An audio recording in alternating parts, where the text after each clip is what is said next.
Welcome to this first workshop, Sports and Innovation in Italy, International Perspectives and Future Opportunities.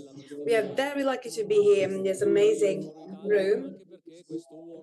Also because this workshop here at Foro Italico is going to conclude this international edition of the International Championship of Swimming, as well as of athletics, thanks to the collaboration of the Minister for Foreign Affairs and International Cooperation, the ICE Agency of Italy, and of course other federations were involved, paddle, tennis, swimming, and of athletics of Italy, because the idea of the project is to divulge and promote the excellence of sport, startups, research centers of Italy, focusing on sports and well-being. 5 are the reasons why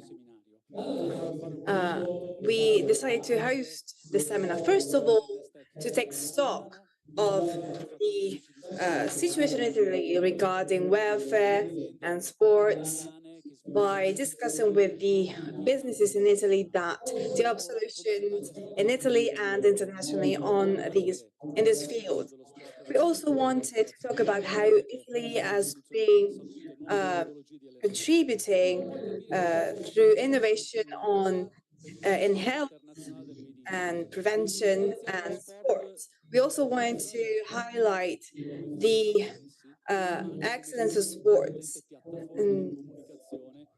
as a platform for communication and as a way of expanding the Made in Italy sector.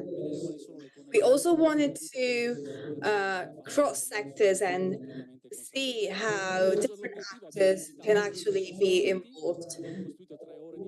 We have decided to organize 3 hours of talks. You will see that this will be a hybrid model. Some people will be here with us, others will follow remotely.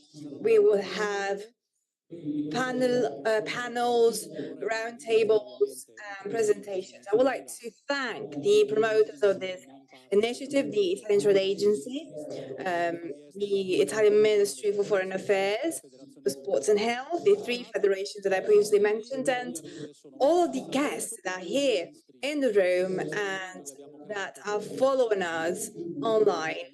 We have created this event with 2 channels, one in Italian and one in English, the English one on YouTube. Many thanks for giving me the opportunity in terms of coordinating this event. I am Federico Schena. I'm the CEO of YLab, which is the first Italian incubator focusing on sports solutions. I also the director of the program Sport Hub, which has been hosted here at the Foro Italico over the last 2 years, trying to help Italian startups focusing on sports and well-being. Clearly, my objective here is to be the moderator of this event, ensuring that you take part in this event, being actively involved and interested throughout. A couple of logistical information, pieces of information. We have a part of this event that will be only in English, but thanks to our interpreters, you will be able to listen to this simultaneous interpretation into Italian. The reason why we decided to have 2 languages is that we are talking about the promotion of Made in Italy internationally. That is why we have participants from abroad and why we decided to have the English version of this event as well. This is a cooperative event this morning because we are trying to get different actors involved. We will take note of what is being said and we will use that information to draft a report that we will use in the Italian ministries to see how we can adequately promote the excellence of sport and business outside the Italian context, starting from sport. This is a first workshop because we are going to have a second one probably. We are planning to organize another one, to say the least, so that we can further expand on what we are going to discuss today. I would like to start by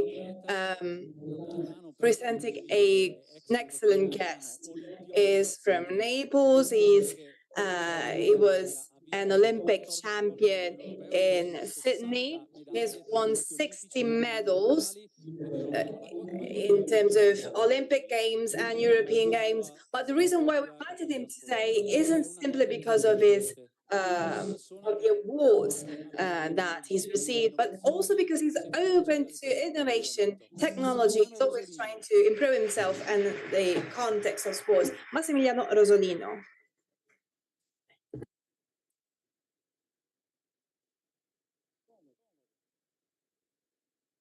Massimiliano. Good morning. I hope you can hear me well.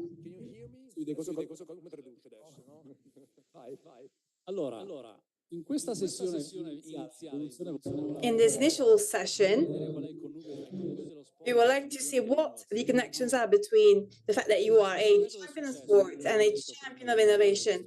The secret of success, you told me before, is to try and go beyond what our adversaries are doing, and then looking for a way to merge sport and business. It is true, I actually discovered so many things once I stopped swimming, because when you stop, you start thinking about the past, not simply because it is nice to remember memories of the past, but also because you see how you can actually improve as a sportsman, independently from the timing of it all. I have taken lessons on the methodology to improve our body, on what sport can give us. And I did it all because it is so impressive to see how there isn't a single key to success. And trust is very often 50% of what can help you to prevent failure. What is most important is to surround yourself with competent people. Talking about sports, sometimes we could have someone with us who isn't that competent, but that still knows how to follow their heart and intuition. I often say that if we look at swimming, the swimming world from 30 years ago, even the best trainers did that kind of job as a second job, and then it became a primary job. And it is true that people that choose this job try to merge their passion with what they're doing. And that is probably why I did what I did, because when we talk about research and attempts, there is so much that we can do. I remember when there used to be MACNIL doing these tests, trying to understand how timings could be improved. And looking at this analysis, he told me, from here to here, they are stronger, but from here to there, you are stronger. And that is what helped me to believe in it. So, as I was saying, 50% of failure is about not having trust. But when you have trust, you trust in things, then you must also trust research. And when you do, you are growing.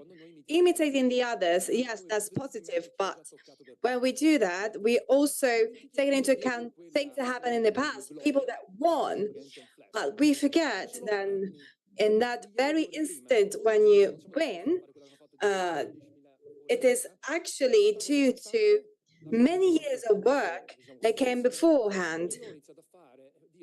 In this sense, I would like to say that, for instance, when I heard the word startup, I thought, yes, that's it. I remember that when I first started in the swimming world, I was 20. Now it would be unthinkable to start at the age of 20. But when I did, it was actually a novelty because no one was doing that. I had Carlo Vivio, my trainer. He is a sports trainer that was trained here at our headquarters. He actually started in a different field, Bob. And then athletics, I am sure that they are much more advanced than swimming. We are struggling even with technological innovation. But thanks to that project, I have learned so much.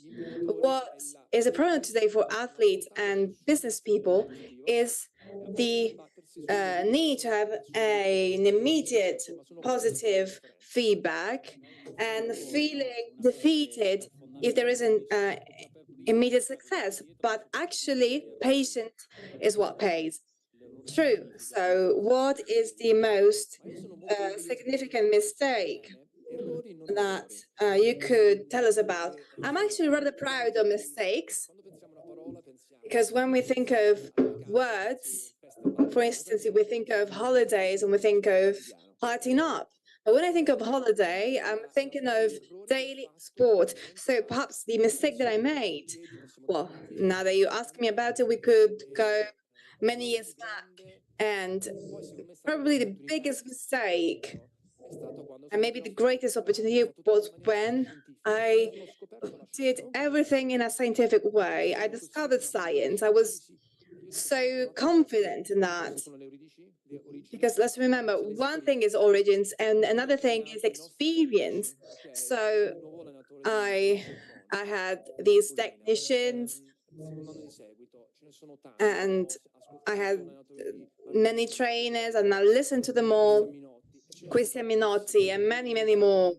I also met Francesca, the trainer from this year, bringing 5 athletes to the Olympic Games. So I learned that you do need research, but you also need a lot of experience.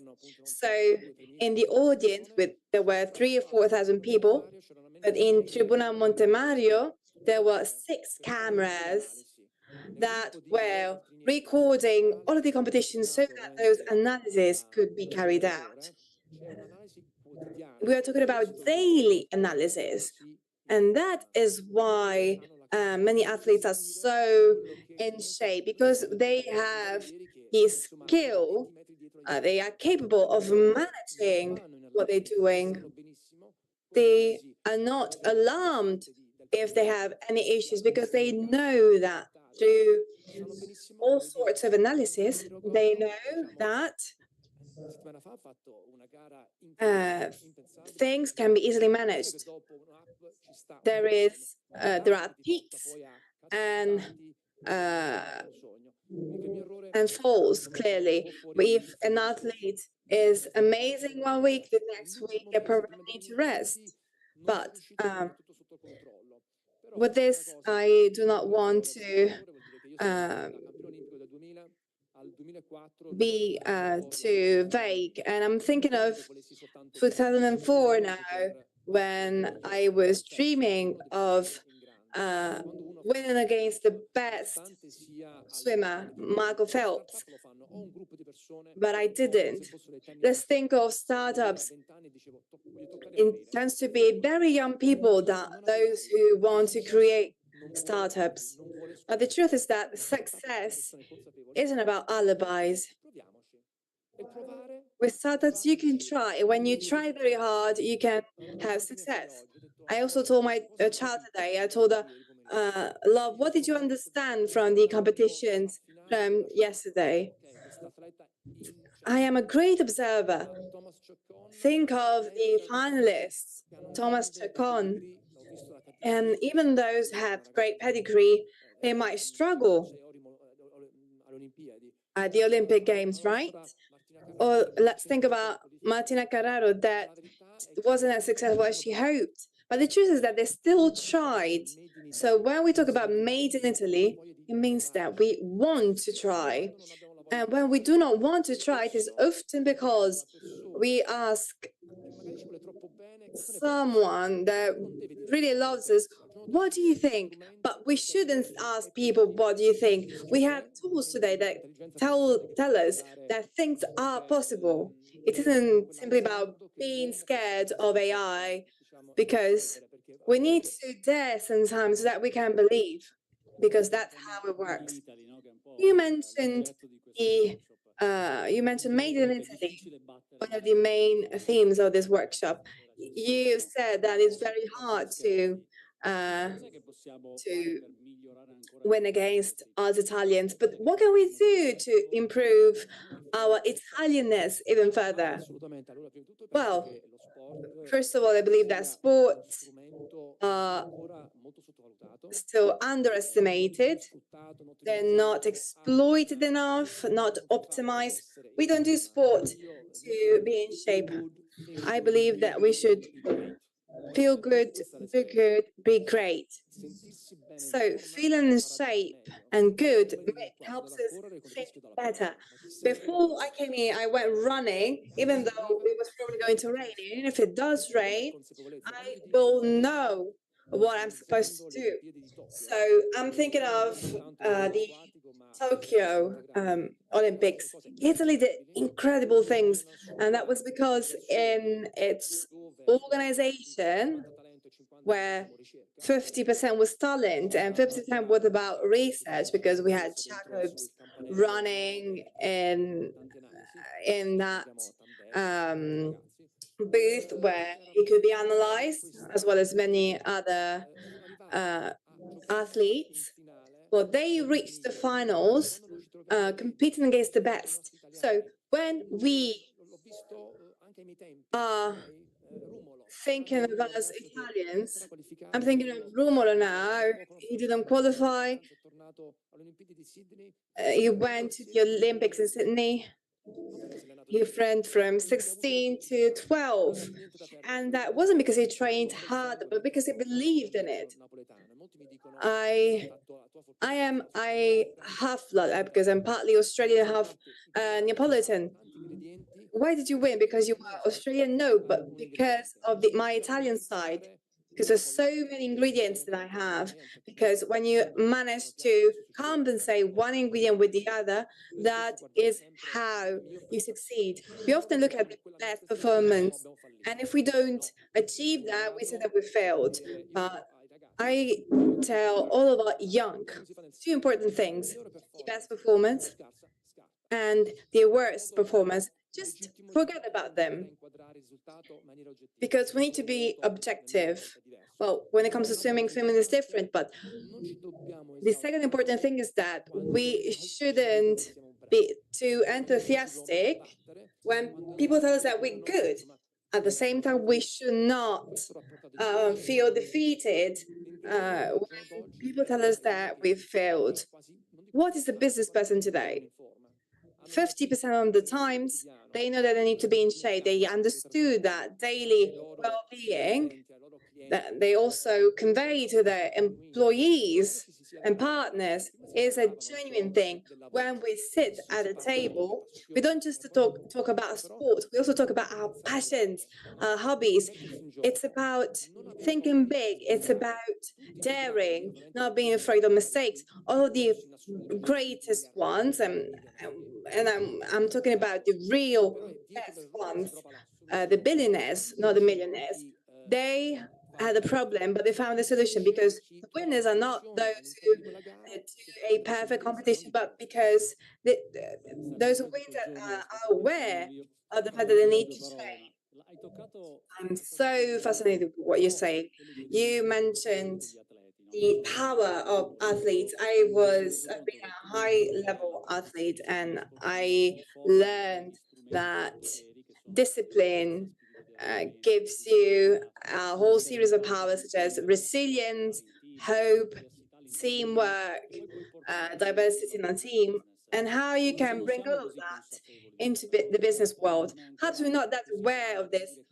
Sport isn't that good at understanding how important it can be for the business world.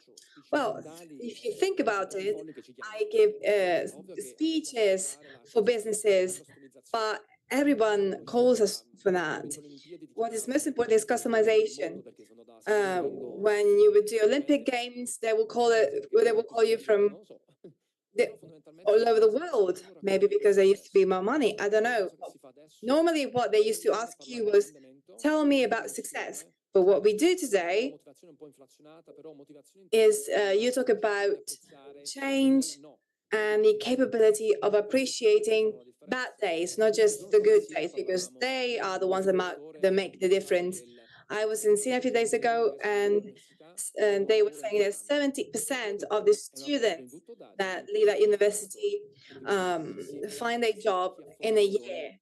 That is definitely a good thing and very reassuring for parents. But the truth is that those the 30% that do not find that job in a year, well, I'm sure that need to wait will make sure that you get interested and curious about what you might do.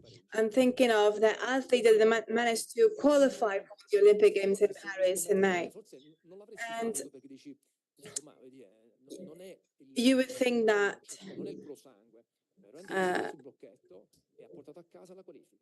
she wouldn't have made it even if she had tried again, but she did, and she managed it. And so what I said is that what is most important is to believe in it. And I told Bonifacio, the people that qualified yesterday are people that didn't even get close to it 2 months ago. What is needed is to be aware that you need to stay competitive with yourself.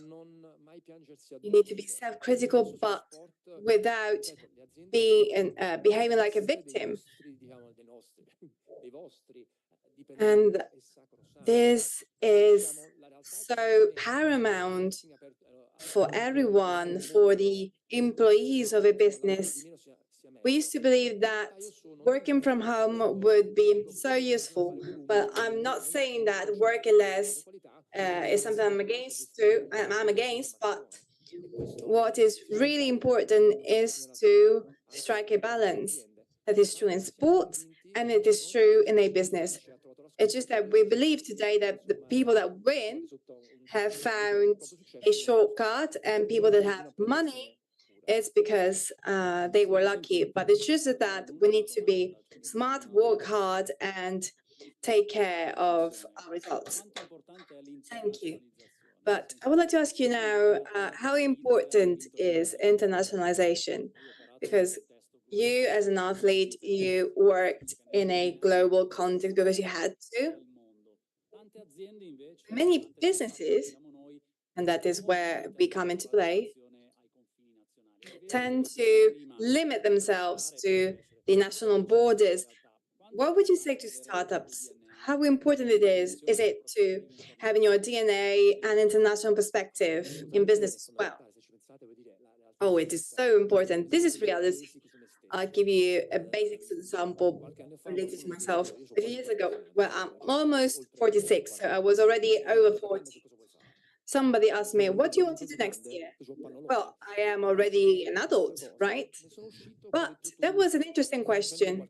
So you would think that people that ask you this question are stupid, and we try to protect ourselves by thinking of the people that tell us that we are so good. But the truth is that for half of my life, all I focused on was sport, that one sport. It is very hard to leave that way of thinking and thinking that I actually need to change. But the first thing that I did was being curious without rejecting anything. So that is so important. Of course, it is true that if we are talking about startups, we need to be aiming for the greatest awards. The Sette Colli award tends to draw in foreigners more than Italians. Why is that? If we think of swimming and the audience that we have at our competitions, tickets are so expensive. Who can afford that? Foreigners, of course, more than Italians. Our businesses are appreciated more abroad than here. Clearly, very often we need to be in the right place at the right time. And that is why you exist, and you try to ensure that you don't just have the content, but also the know-how, the awareness, the knowledge. A few weeks ago, I was at this course in Borneo, talking about food and beverage. And wherever I looked, there were businesses with tens of thousands of employees. And of course, I was more appreciated by them than by my own swimming trainer. Why? Because we need to get out of our, well, not like comfort zone, but our routine. That is what needs to happen. If we want to invite a foreign guest to Sanremo or an Italian, we will go for the foreigner. So we talked about the Sette Colli, the Olympics, the international tennis competition.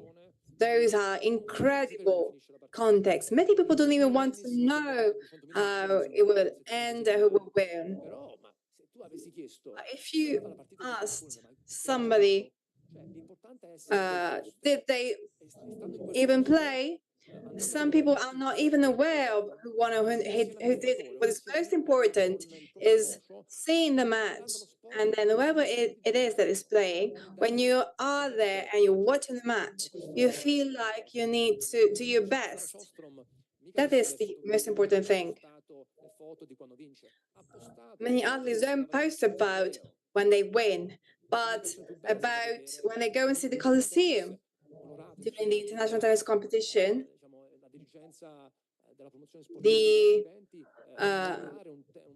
What was most promoted was how some technicians managed to build a tennis court in Piazza del Popolo. Or let's think of Foro Italico with its lights and night. It makes you feel so emotional, as if you were at a final match.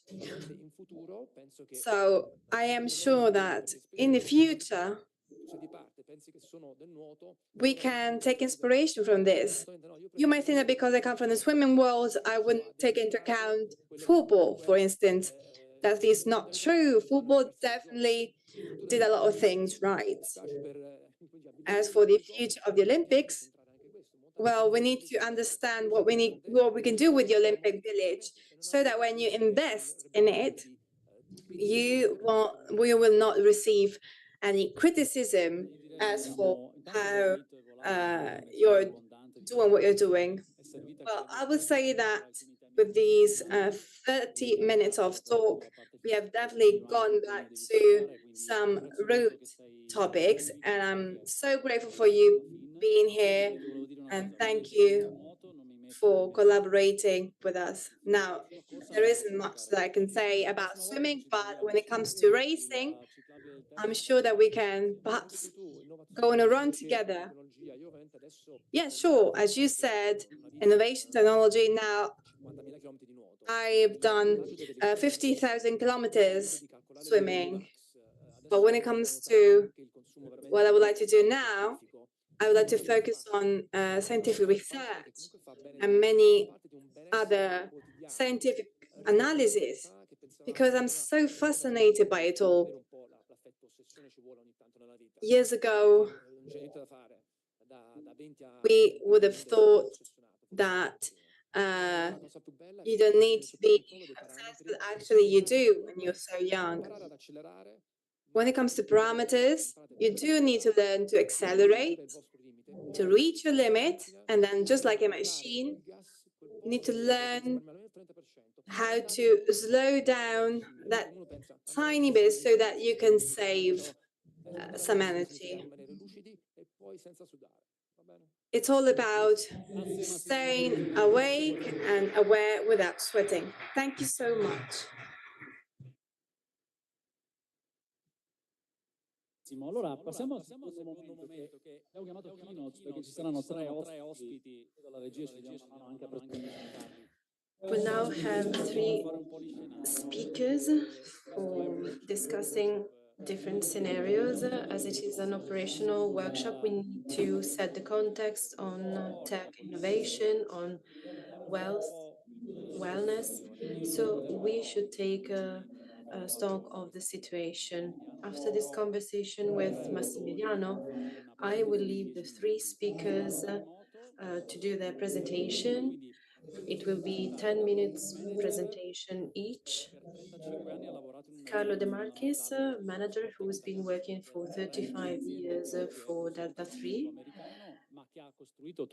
a tech industry that has contributed to the Mega Olympics and football championships. He has followed ski championships, athletics, and many others. He is one of the main innovative and smart experts in media tech, so everything that is applied to media. Carlo De Marchis is also mentor of Will Sport Up. He is the guy with a scarf because he always wears a scarf, so he can be acknowledged in these contexts. Carlo, are you with us? I'm here. I'm not sure whether you can see me or you can see my slides. Well, here you are. So now you can see me. Hello, everyone. I will try to show my presentation. Well, I see that you're wearing your scarf. Can you see me and my PPT as well? Yes? So I don't want to intervene. I will leave you free to speak for 10 minutes. So please give us some scenarios, some data, and so take stock of the situation, please. Hello, everyone. Talking after Massimiliano Rosolino is a difficult task. Mi sono sempre occupato della parte sports tech, tecnologia nello sport professionale ad altissimo livello Sport at very high level, quella che porta particularly as for engagement, the media part of bringing broadcast, sport to fun. tutto quello che io ho un po' concentrato su Media questo. engagement. Delta 3, come ha detto Federico, Delta è 3, as un'azienda che è Federico partita said, nell'86 is a in tre company started persone in e è stata 86 venduta per una cifra undisclosed, ma ho letto sui media intorno agli sold 300 milioni, for quindi siamo un unicorno undisclosed nel figure 2022 per for la terza volta. 300 millions. Quindi chiaramente un successo. So it is a great Non success. è sempre stata un'azienda, diciamo, It has italiana perché non è always stata been comprata più an Italian volte, company che ha since the operato partendo dall'Italia, ma time it sempre was operato a bought scala by the globale. E US. quella è una cosa It che ha has always influenzato molto anche la mia operated on esperienza. global scale. Adesso This con le has sue sono advisor influenced di alcune my ditte e sono un experience. po' I'm lì now 40 anni, quindi ho currently fatto magari sia per advisor un for piccolo several brand come companies. I'm altri also a public che ho speaker creato per raccontare for a questo small brand I've nostro, diciamo, created behind the scenes. in order to Volevo discuss raccontarvi this 5 work that cose is su behind the sport tech e scenes. innovazione. I would like to tell Ho you cercato di ragionare un po' sport tech and come ho innovation. domandato, che mi ha I've risposto tried Made in to Italy, l'innovazione nel think suo of complesso. made in Italy and Osservare, innovation diciamo, i sport. macro trend e And pensarli un pochino I calati nella I would realtà, like diciamo, to delle observe aziende, non macro dell'Italia come mondo trends sportivo, and ma delle aziende considering italiane it che within conosco. Italian companies that La I prima cosa generally work for. diciamo, le persone in The questa first thing stanza I have to stanze, say in is questa that people in this sala room